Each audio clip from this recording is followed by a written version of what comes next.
Shalom saudara-saudaraku yang dikasih Tuhan, berjumpa lagi kita melalui renungan harian keluarga saat ini. Mari dengan sukacita kita memuliakan Tuhan dengan menyanyikan pujian berikut ini.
Mari kita berdoa.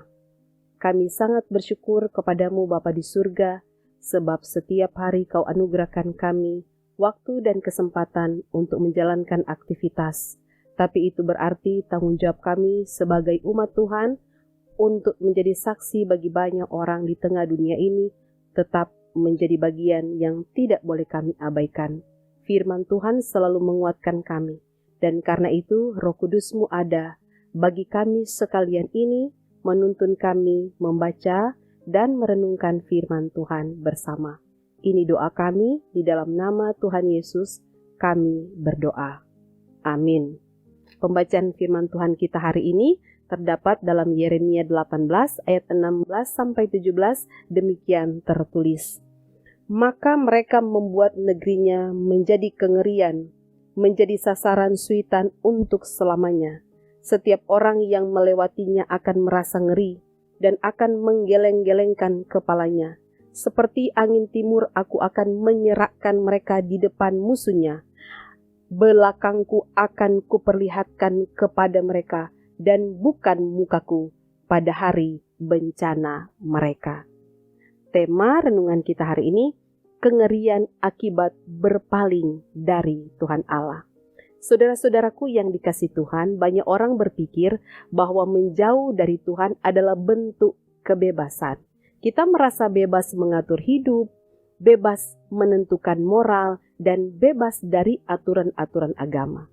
Namun dalam Yeremia 18 ayat 16-17, Tuhan menyingkapkan tabir kebenaran yang sangat mengerikan. Menjauh dari Tuhan bukan membawa kita pada kebebasan, melainkan membawa kita pada kehancuran dan kesunyian yang abadi. Hari ini kita akan merenungkan betapa ngerinya hidup tanpa perkenanan Tuhan. Saudaraku, dalam 2 ayat ini ada 3 kengerian yang digambarkan saat seseorang atau sebuah bangsa berpaling dari Allah. Pertama, menjadi objek cemoohan. Tuhan berkata, bahwa negeri mereka akan menjadi kengerian dan sindiran abadi. Orang yang lewat akan menggeleng-gelengkan kepala. Artinya hidup yang dibangun di luar Tuhan mungkin terlihat megah di awal, tetapi pada akhirnya akan menjadi reruntuhan yang memalukan. Tanpa Tuhan, keberhasilan kita tidak memiliki fondasi, dan saat badai datang, kegagalan kita akan menjadi tontonan yang menyedihkan bagi dunia. Apalah artinya gaya hidup tidak ketinggalan, tetapi orang mencemooh karena itu didapatkan dari cara yang tidak benar. Yang kedua, diserakkan oleh angin timur. Angin timur adalah angin yang panas, kering, dan merusak dari padang pasir. Artinya, Tuhan tidak perlu mengutus tentara besar untuk menghancurkan bangsa atau menghancurkan kita. Dia cukup membiarkan angin masalah menerpa hidup kita tanpa perlindungannya. Sebab tanpa Tuhan, masalah kecil apapun bisa mencerai-beraikan keluarga kita, pekerjaan kita, dan merusak kedamaian batin kita. Yang ketiga, ditinggalkan oleh wajah Tuhan. Inilah bagian yang paling mengerikan. Punggungku atau belakangku akan kuperlihatkan kepada mereka, bukan wajahku pada hari bencana mereka. Artinya, dalam Alkitab, wajah Tuhan bicara tentang kasih sayang, tentang pertolongan atau berkat Tuhan. Ketika seseorang terus-menerus menolak Tuhan, akan tiba saatnya Tuhan membalikkan badan. Saat bencana datang dan mereka berseru, Tuhan memperlihatkan punggungnya. Ini adalah simbol bahwa Ia membiarkan mereka menanggung sendiri hasil dari keputusan mereka. Saudaraku, menjadi pesan firman Tuhan bagi kita, jangan pernah menguji kesabaran Tuhan dengan terus berjalan menjauh. Kengerian terbesar dalam hidup bukanlah kehilangan harta atau jabatan, melainkan saat kita berada dalam masalah dan Tuhan tidak lagi memandang kita. Jangan biarkan kesombongan membuat Tuhan membelakangi kita. Sebelum hari bencana itu datang, berbaliklah sekarang. Selama wajahnya masih mencari kita, datanglah kembali. Jangan tinggalkan Tuhan karena sesuatu. Sebaliknya, tinggalkanlah sesuatu itu demi tetap menatap wajah Tuhan. Amin. Mari kita berdoa. Kami sangat bersyukur atas firman-Mu saat ini. Sungguh mengingatkan kami kengerian ketika meninggalkan jalan Tuhan.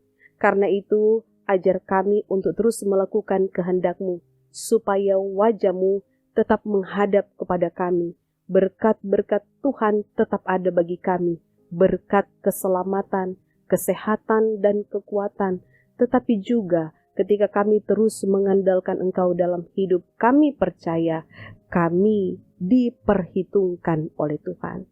Semua kami yang bersama dalam ibadah ini, Tuhan kiranya berkati aktivitas. Kalau ada yang sakit, Tuhan sembuhkan. Kalau ada yang dalam pergumulan, Tuhan kuatkan dan buka jalan. Anak-anak yatim piatu, janda duda, orang-orang terlantar tetap dihiburkan dan tetap Tuhan pelihara.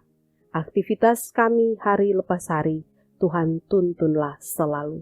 Ini yang menjadi doa kami. Kami aminkan dengan mengucapkan doa Bapa kami. Bapa kami yang di surga, dikuduskanlah nama-Mu. Datanglah kerajaan-Mu. Jadilah kehendak-Mu di bumi seperti di sorga. Berikanlah kami pada hari ini makanan kami yang secukupnya, dan ampunilah kami akan kesalahan kami, seperti kami juga mengampuni orang yang bersalah kepada kami. Dan janganlah membawa kami ke dalam pencobaan, tetapi lepaskanlah kami daripada yang jahat, karena Engkaulah yang mempunyai kerajaan dan kuasa dan kemuliaan sampai selama-lamanya. Amin. Demikianlah renungan kita hari ini. Selamat beraktivitas, Tuhan Yesus memberkati. Shalom.